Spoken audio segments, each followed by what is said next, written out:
Bonjour, désolée, j'ai eu un problème technique. Donc, chers collègues, chers amis, bonsoir, bonjour tout le monde. Voilà, nous vivons ensemble quelques autres jours de cette pandémie.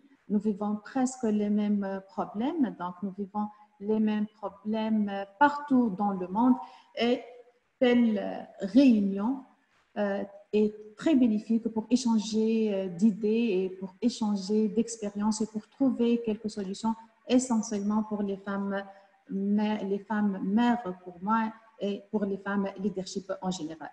Je voudrais tout d'abord exprimer tous mes remerciements pour les organisateurs qui ont réussi à nous réunir pour échanger nos expériences et nos expertises au début des contraintes de la pandémie. Et nous devons penser même ultérieurement pour le développement de ces réunions virtuelles qui peuvent être très bénéfiques pendant quelques périodes très critiques. Comme certains le disent, le monde est en guerre. Une guerre non conventionnelle, une guerre nouvelle, exceptionnelle. Donc, toutes les autres guerres nous ont appris que les hommes sont au front contre d'autres hommes. Les femmes sont à l'arrière pour faire fonctionner les sociétés, les usines, les écoles. Et puis, ces drames passés, elles ont toujours repris leur rôle trop souvent déclassé. Aujourd'hui, cette guerre est différente. Hommes et femmes sont concernés à égalité. La question que pose cette situation est la gouvernance de la crise en s'appuyant sur la manière de faire des femmes d'une part, d'autre part l'ordre du jour d'après, c'est-à-dire après la crise, ce que sera la situation des femmes. Vous avez parlé tout à l'heure des crises économiques. Je peux même parler des crises psychologiques, vu le confinement que nous vivons actuellement. Plus simplement, est-ce que la crise va bouleverser ou non l'ordre social? Je pense que oui. Cette pandémie nous a montré que c'est les femmes qui sont surtout les fronts.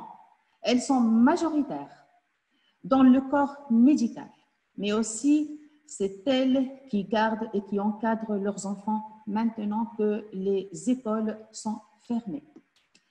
C'est les femmes qui stérilisent, c'est les femmes qui désinfectent, c'est les femmes qui sont responsables actuellement.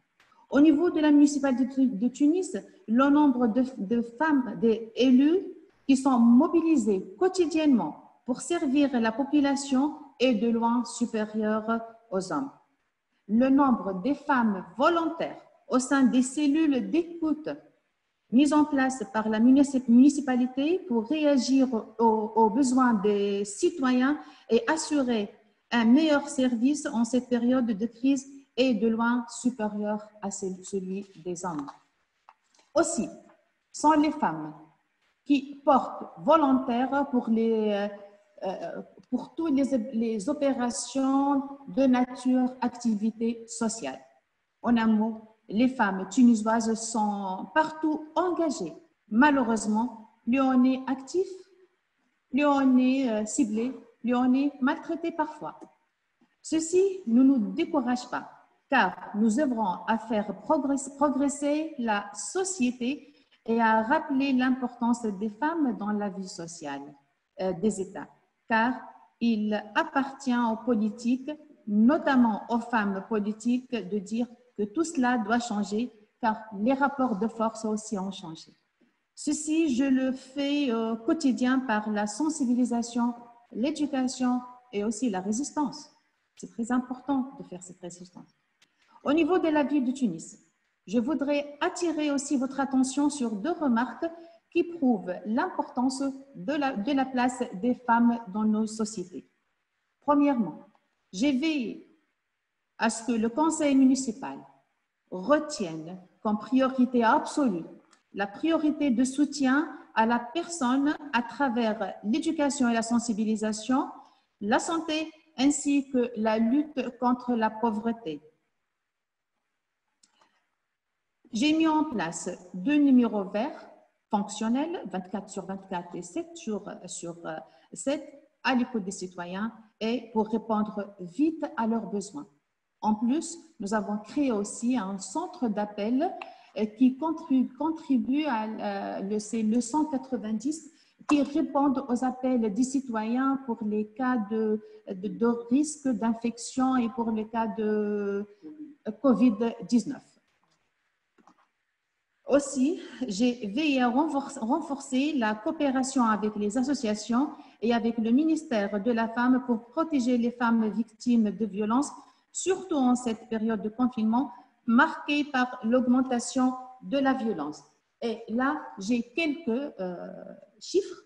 Donc, du 3 mai 2020 du 21 mars au 3 mai, on a noté 6 695 dénonciations, requêtes de la part des femmes qui ont subi des agressions de tout type, donc notamment violences corporelles 1350 cas, violences psychologiques 1500 cas, violences sexuelles 329, violences économiques 763, violences verbales 1624.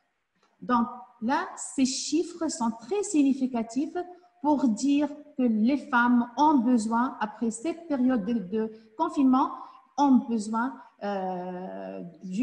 d'un soutien psychique, psychologique, psychiatrique.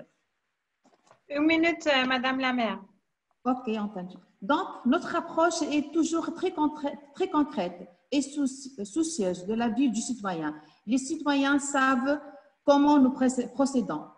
Pas de promesses, pas de grands discours, mais une gouvernance efficace, car gouverner pour nous, c'est agir et interagir en temps réel.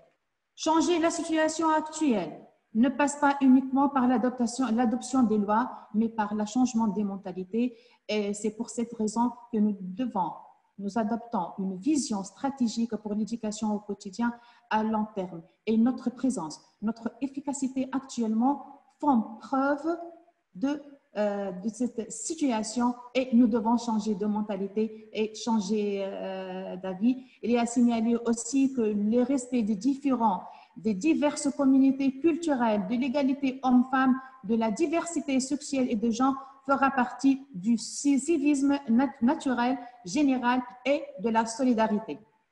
Merci beaucoup. Merci, merci Madame la maire et merci aussi pour cette transparence avec les chiffres.